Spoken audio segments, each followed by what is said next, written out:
Up here. Yes, Your Honor. The last case for argument this morning is 10-3126 Minnesota Citizens Concerned for Life, Inc. et al. Versus Lori Swanson, etc. et al. Mr. Bob, do you live here now? I hope not. I hope to be exiting here in about 2.5 hours, so thank you for inquiring. Well, welcome back. And thank you.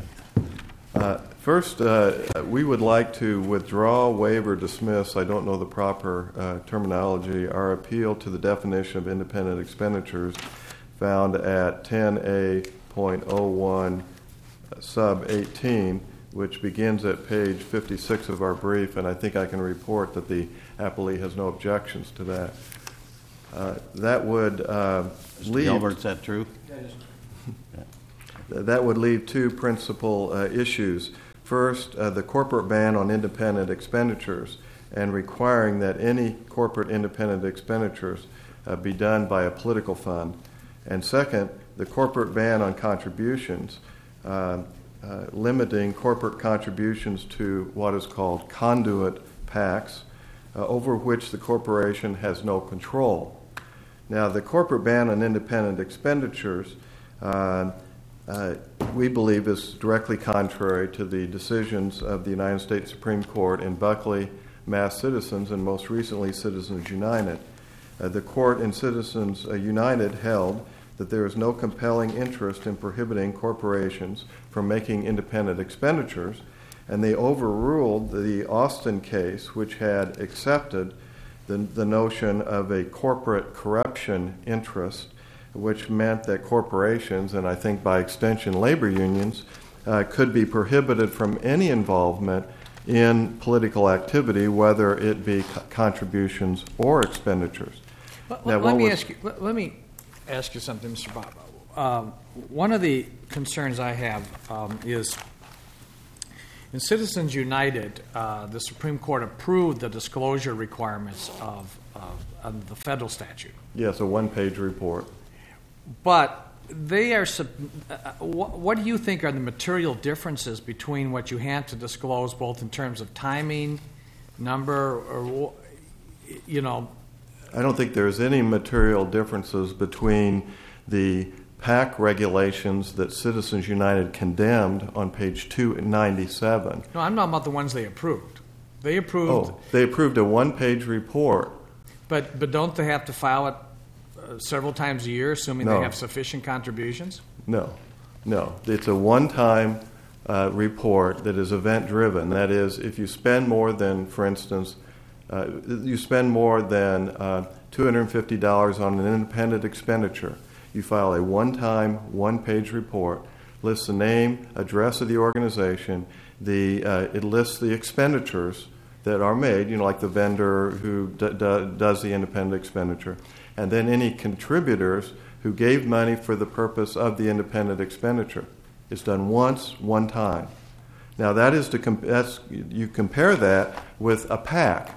If you look at Citizens United, page 297, you have what a PAC must do: appoint a treasurer, forward donations to a treasurer, keep detailed records, preserve receipts, file an organizational statement, and then file monthly or sometimes quarterly reports until they die.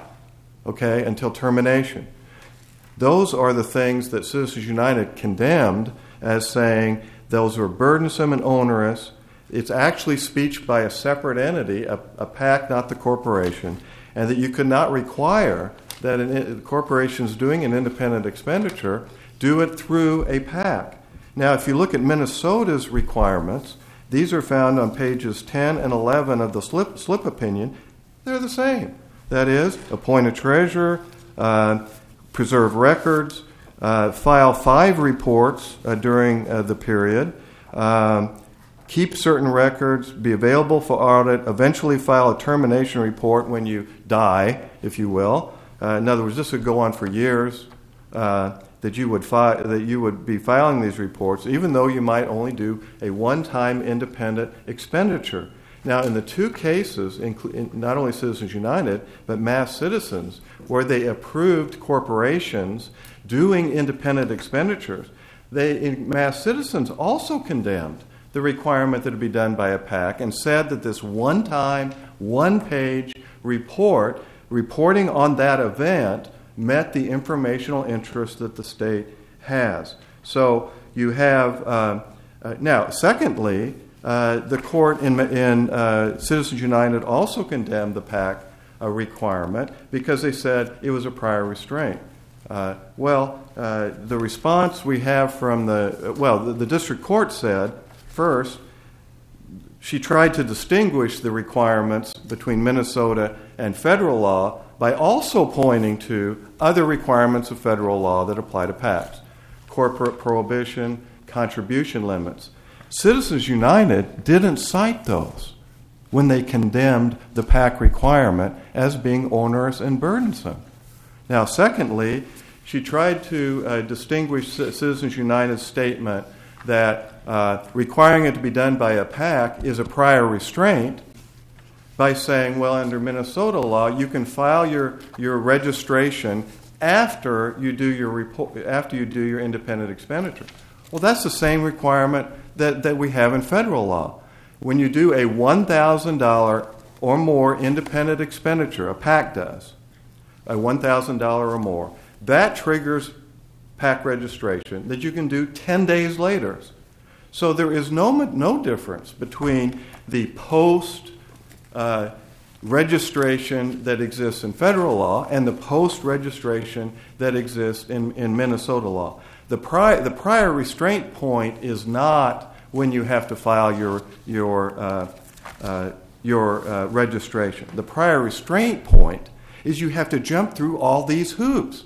You have to at least create a new accounting system.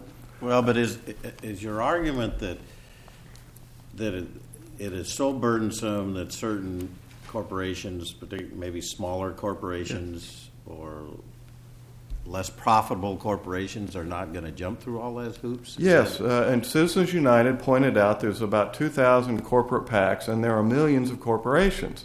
And you know, I think you could go on to the federal FEC website, download this one-page, one-time report for an independent expenditure, and I think an average person could fill it out. Not so if you want to be if you're going to be required to do it through a PAC or a political fund. You have to jump through all these hoops. But under the federal statute that was approved, you still have to keep track of all the expenditures and keep track of all the of those receipts. Yes, of those that you reported in the one-time report. Well, it's more than one time if you have enough expenditures. But if you have multiple expenditures, then you report. If you have one, okay, you report it. If you do one later, then you report it. And Sure. if you're doing a lot of them, you got to report quarterly. You report each one of them. You never have to report quarterly. But you still have the same record-keeping requirement that Minnesota's imposing. You have to keep track of who you got the money from and who you're spending it on, right?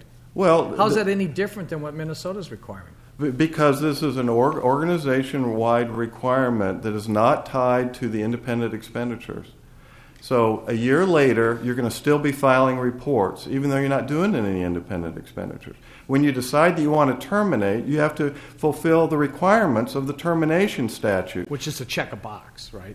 No, it also limits, if you have money, who you can give it to or what you can do with it.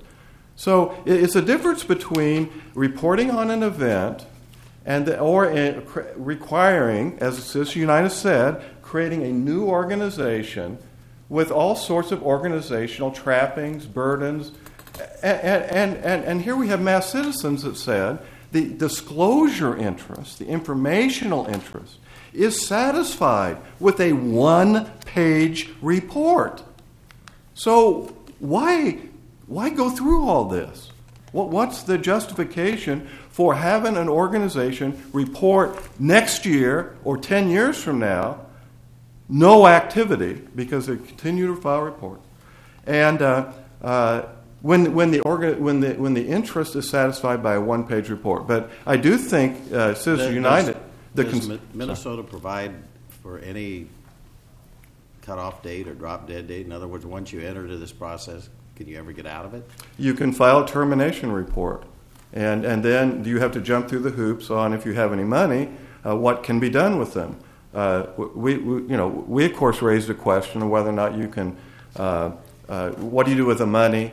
Can the corporation get it back? I mean, they say, well, the district court said, well, you can return contributions, and that may allow it to be given back. But look, we're now in a morass, okay, where questions are raised, people don't know what to do.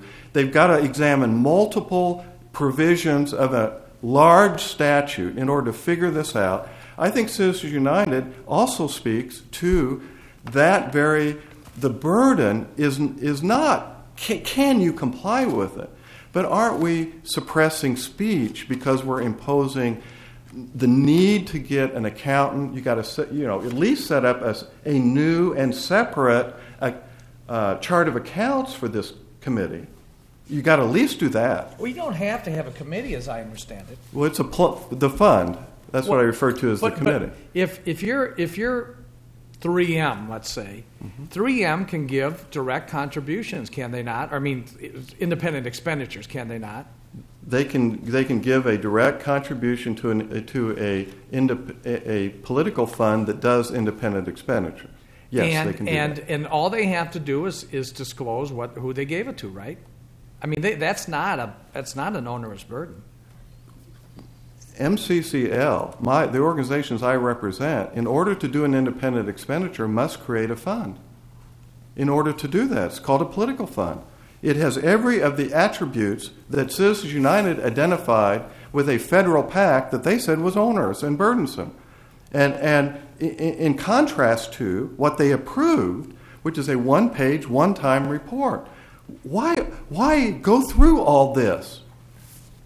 Why? It doesn't.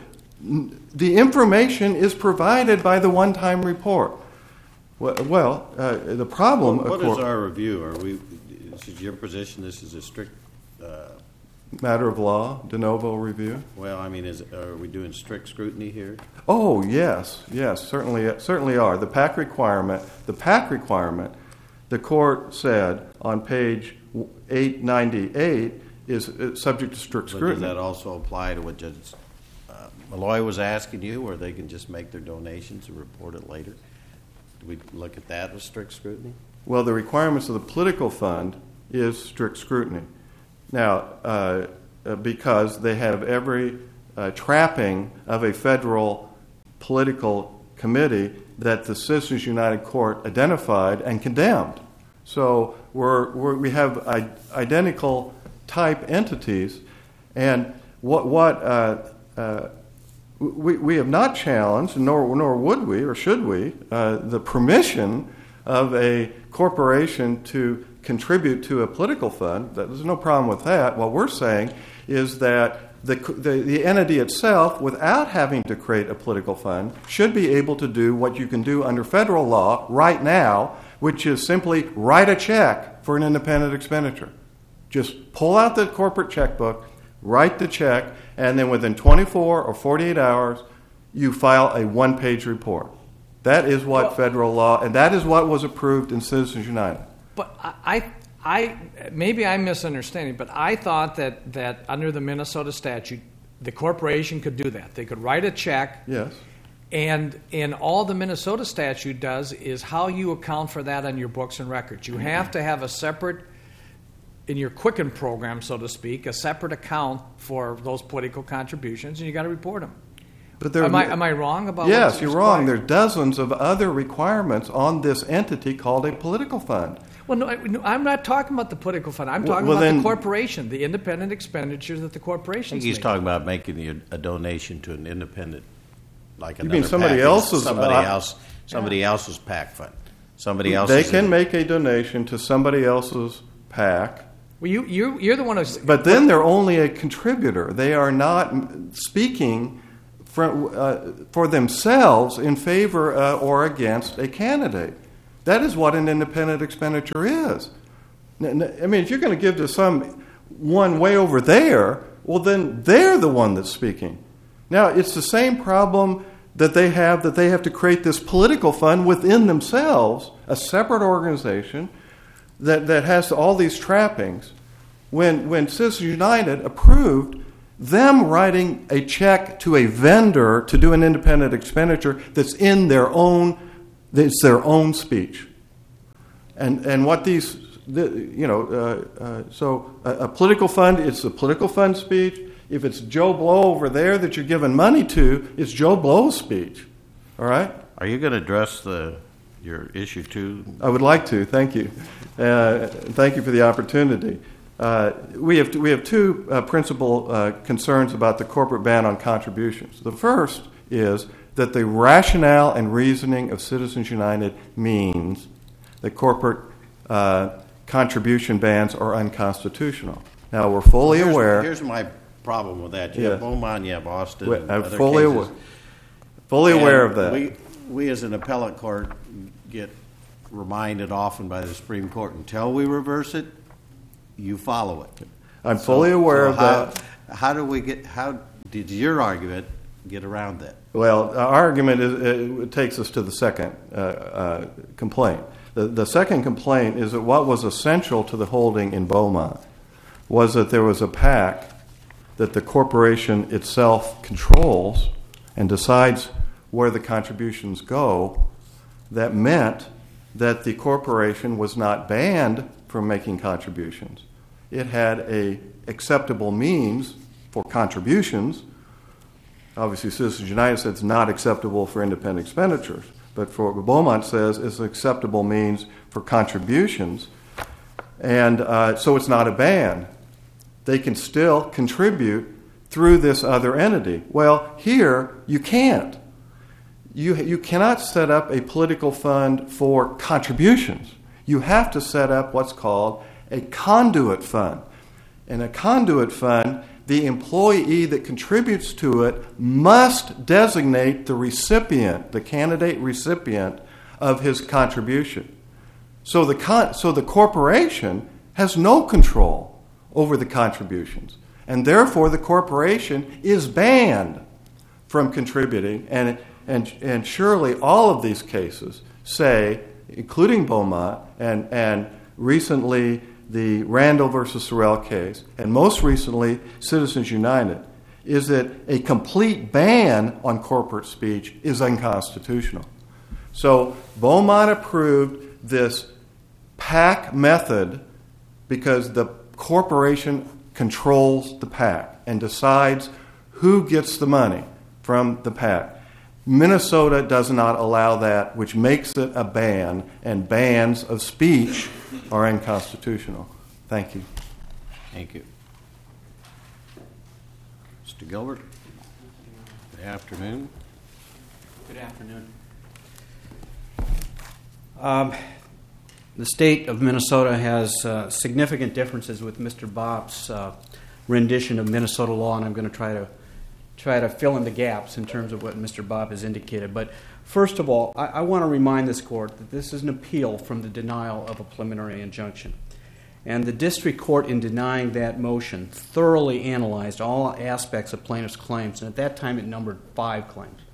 At this point we're down to 2 claims because Mr. Bopp has withdrawn 3 of them already.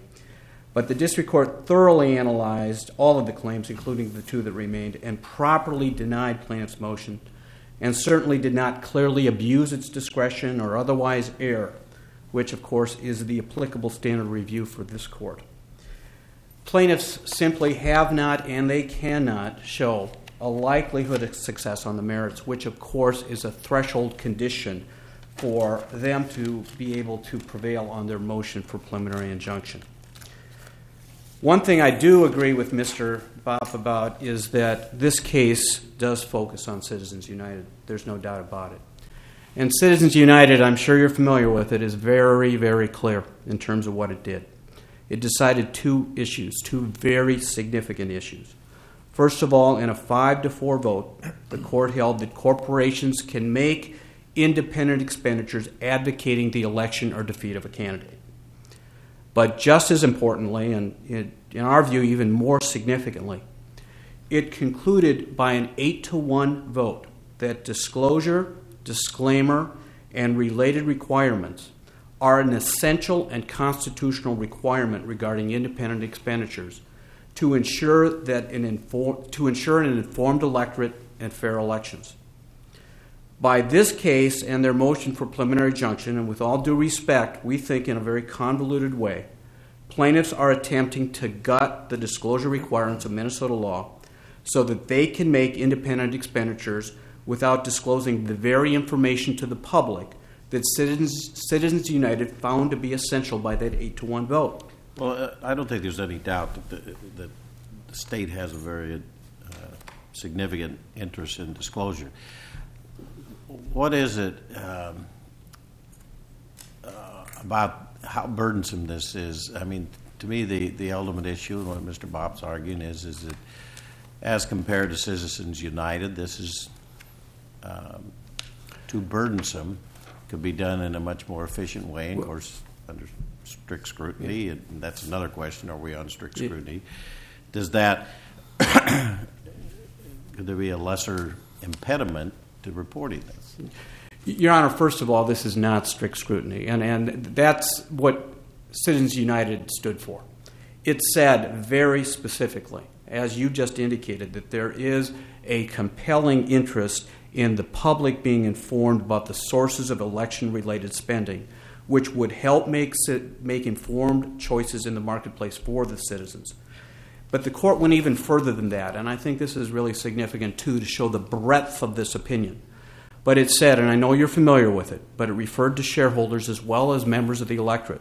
It said, with the advent of the Internet, prompt disclosure of expenditures can provide shareholders and citizens with the information needed to hold corporations and elected officials accountable for their positions. Shareholders can determine whether their corporation's political speech advances the corporation's interests in making profits, and citizens can see whether elected officials are in the pocket of so-called moneyed interests. So what the Supreme Court decided is, yes, corporations have a right to make these independent expenditures, but just as importantly, the public, including shareholders, have the right to know what the source is of those contributions. And, Your Honor, just as importantly, the court said that the standard to be applied is exacting scrutiny when you're talking about disclosure. And it said specifically that it's a lesser standard than strict scrutiny because disclosure is a lesser means to providing the necessary information to the public. And there is no question about what Citizens United held in terms of exacting scrutiny, which means there has to be a substantial relationship between a sufficiently important governmental interest in the statute in question. And that's the analysis that was undertaken in Citizens United. Now, Citizens United did not, the disclosure requirements did not deal with independent expenditures. It dealt with electioneering communications, which are something different and less than independent expenditures in the sense that the communications in and of themselves do not advocate for the election or defeat of a particular candidate. But nonetheless, the electioneering communications that were the subject of discussion in Citizens United, in some respects, are more burdensome than even the Minnesota political fund law. Electioneering communications, as I indicated, are not independent expenditures, and this is referred to in footnote 9 of our brief, the comparison between Minnesota law and electioneering communications. But under federal law, Section 201 of the Bipartisan Campaign Reform Act requires continuous and short deadline, 24-hour reporting of engineering communications aggregating at least $10,000. The reporting obligation is effective as of January 1 of each election year. So it starts early on in the election year and applies to any electioneering communications within 30 days of not just an election, but of a political caucus or a political convention, a primary election, or within 60 days of a general election. And moreover, these federal electioneering communication reports require the identification of the person making the disbursement, any person sharing or exercising direction or control over that person, which is not a requirement under Minnesota law, and must identify a custodian of the records, and the report must be supported by specific record-keeping requirements. And those record What about, does Minnesota really need to have the corporation have a treasurer in this perpetual, indefinite reporting. That's my term, but Well- perpetual, and unless you just wrap up and try to figure out what to do with any money. I mean, how does that advance your state? Well, Your Honor, I'll go over each one of those requirements in light of your question. It was discussed by the district court. It's been discussed by numerous courts, and they have upheld what's referred to as periodic reporting. And again, this deals with independent expenditures. It deals with independent expenditures where the major purpose of the entity making the independent expenditures is not to influence the election or defeat of a candidate. Under federal law, and we've set this out in our brief as well, under similar circumstances, the requirements are far more extensive than they are under Minnesota law for an identical type of independent expenditure by a non-major purpose corporation. But in terms of what Minnesota law provides for, it provides for registration. The registration is a simple 2-page form, probably takes a minute to fill out. It doesn't have to be filed until 14 days after the first independent expenditure activity. The registration by itself, again, going back to the standards set forth in Citizens United, that there be a substantial relationship between the requirement and a sufficiently important governmental interest, this act of filling out the form in and of itself discloses to the public, including the corporation shareholders, that the corporation is engaged in independent expenditure activity. And that information also facilitates the reporting of information to the public that clearly furthers the disclosure requirement that, again, Citizens United said is a sufficiently important governmental interest all by itself. In terms of the treasurer requirement, the reason for a treasurer is to have an individual accountable to comply with the Minnesota law. And I refer the court, and it's in our brief, to a decision of this court in 2003 called National Right to Life Political Committee versus Connor, where the court said that the Missouri treasurer requirement with respect to their campaign finance laws was constitutional because, and I quote, it furthers Missouri's compelling interest in preserving the integrity of the electoral process by ensuring that each committee provides an individual who is accountable for compliance with the provisions of the disclosure law. That's simply what it is. This court has already upheld it. In terms of reporting, you can't get disclosure without reporting the information. And the reporting under the political fund law provides for 2 reports immediately preceding both the primary and the general election, which is far less extensive than the counterpart for independent expenditures by a non-major purpose corporation under federal law. Again, it's set forth in our briefing materials.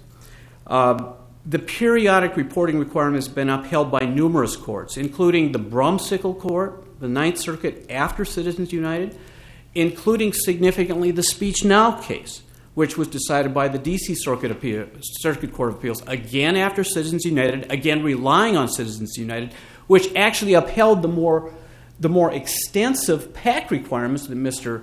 Bopp is complaining about. And I note as well, for whatever significance, the United States Supreme Court has denied cert in that particular matter.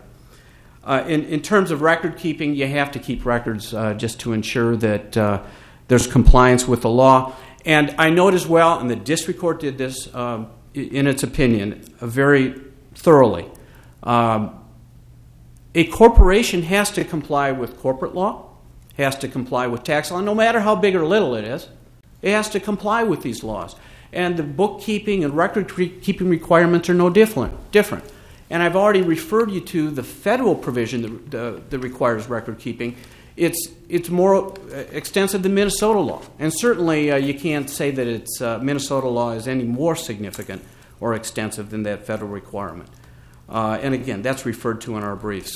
So the record keeping we're talking about is no different than what any corporation has to engage in to comply with tax laws, to comply with corporate laws, to comply with nonprofit laws, where I know you're familiar with all the requirements there as to nonprofit status and the consequence in not providing those records. Does it make a business? Have you ever run a small business? I have not. Okay, well, anyway, you're stuck with the tax laws, you're stuck with the corporate reporting laws, but most people that run any business, particularly small business, complain about that red tape all the time, but they have to do it. Here it's something voluntary. Now, does that make a difference? In other words, you don't have to do it, so you can choose not to. But to enter into this morass here of red tape, I'll use that term. I know you won't agree with it.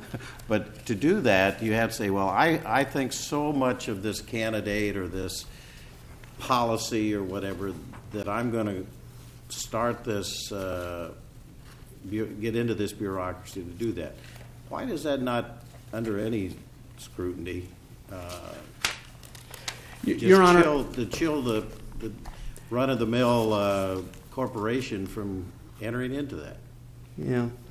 Your Honor, I understand what you're saying, but again, part and parcel with making independent expenditures is this disclosure corollary. And again, Citizens United, very apt in terms of response to your question, it said disclaimer and disclosure requirements may burden the ability to speak, but they impose no ceiling on campaign-related activities and do not prevent anyone from speaking. And then in the Buckley case, the court went even further. It said compelled disclosure has the potential, and I'm quoting the language of the court, for substantially infringing the exercise of First Amendment rights. But we have acknowledged that there are governmental interests sufficiently important to outweigh the possibility of infringement, particularly when the free functioning of our national institutions is involved. The government interests sought to be vindicated by the disclosure are of this magnitude. So the courts have dealt with that issue, Your Honor. And what they've said is, if someone voluntarily wants to make independent expenditures, there's going to be this corresponding requirement to benefit the public. And, Your Honor, I would submit to you, and the district court so concluded, this is not a burdensome requirement under the circumstances. As I say, a corporation already has mechanisms in place, no matter how big or how small, to account for their expenditures, to account for their receipt of monies. This is no different. This is just another aspect of bookkeeping, and I would submit to you that even a small corporation, in due course, would be maintaining these records anyway. It is an additional expense and an additional set amount. Well, of time. it's just But I I understand your point. Yeah. You're balancing the state interest on disclosure versus this burden. There is a burden.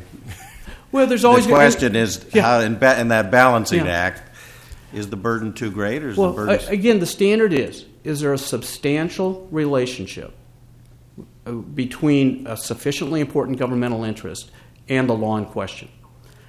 There's no doubt there's a sufficiently important governmental interest, i.e. Disclosure to the public. We also briefed, there's other interests as well that we think supported, so it's not just that one, but Citizens United said that one alone is sufficient. So the question is it sufficiently or substantially related?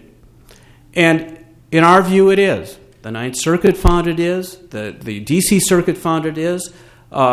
There's a slew of district court decisions that we cite that have found that it is. Even the Fourth Circuit found that it is in a case that preceded Citizens United. And when you compare it with the federal requirements, especially as to non-major purpose independent expenditure entities, the Minnesota requirements are far less extensive. And what they do is they disclose the necessary information that Citizens United said was necessary, was appropriate and necessary under the circumstances. And I think it's also significant when you look at Citizens United and they analyze the electioneering communication requirements and found them to be constitutional based on the exacting scrutiny standard, they didn't even discuss burdensomeness. Because as long as there's a substantial relationship between a sufficiently important governmental interest, i.e.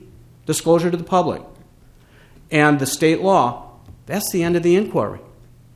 And if you look at these particular requirements, they do substantially support that interest, which is exactly what the district court concluded. You're going to discuss direct corporate contribution? Yes, Your Honor, and my response is exactly what you said before. And I know I don't have a whole lot of time, but Every court, there's 8 courts that have decided this issue since Citizens United, and unanimously they reached the same conclusion that you have as to Beaumont.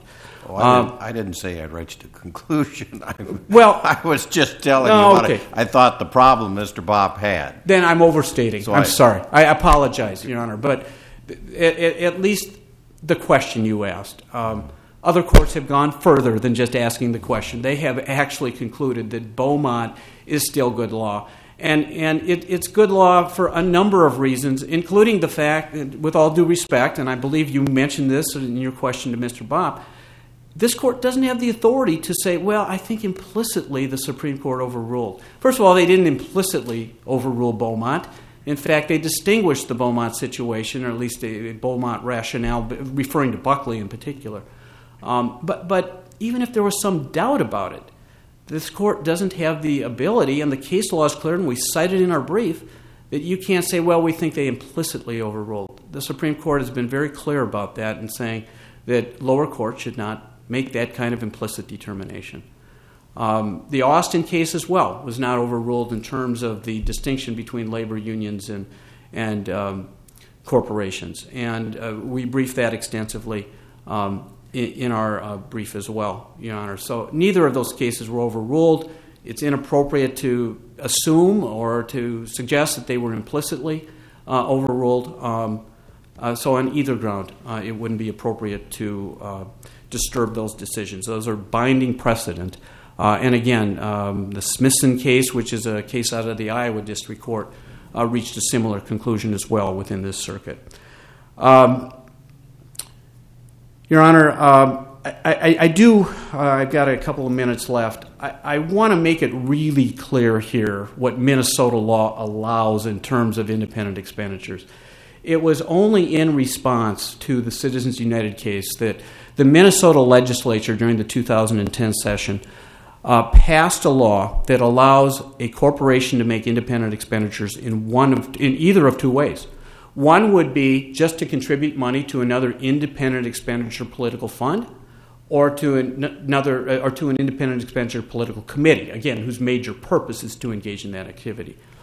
If they want, they can do that, or they could just keep track of their own treasury monies that they spend on independent expenditures. They have the absolute right to do that, and there can be no question about that. The district court rejected Mr. Bopp's argument that somehow that was banned. It wasn't banned. It was specifically authorized by Minnesota law. So a corporation could engage in those activities in both ways if it wants, one or the other, it really doesn't matter. If they have their own, keep track in a spreadsheet of their own independent expenditures that they're making, then they do have some reporting requirements that we've talked about. But that, again, is just to facilitate the disclosure that benefits not only the electorate, but benefits shareholders, entirely consistent with what Citizens United said in its decision. So, Your Honor, I see my time is up. I thank you very much, and if you have any other questions, I'd be happy to answer them at this time. Okay, thank you. Thank you very much. Ms. Tobias, how much time does Mr. Bopp have? 2.5 minutes, Your Honor.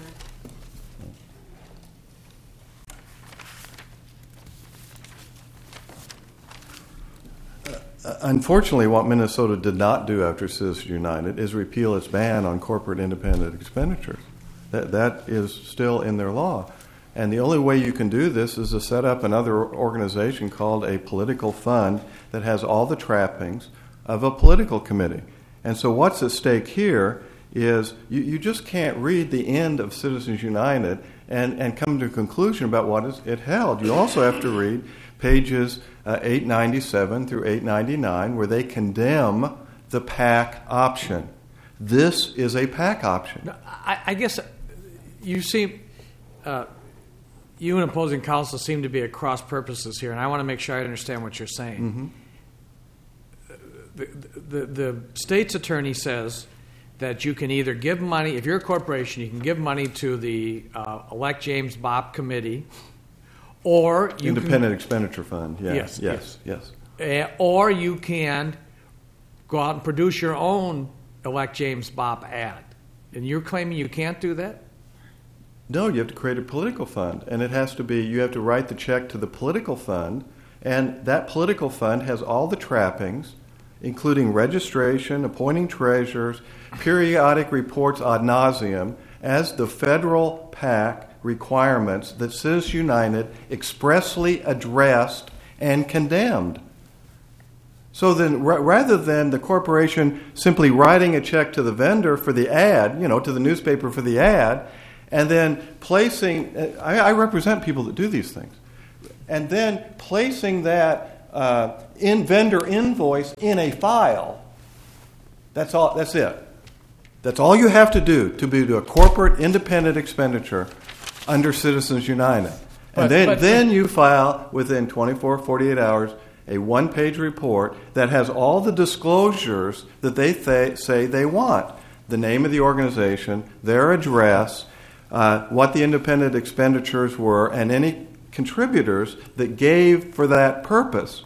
None of the rest of this, all these other trappings, setting up a separate organization is not only superfluous, it's onerous and burdensome. You've got to reconcile one part of Citizens United that says you cannot require a PAC to do this.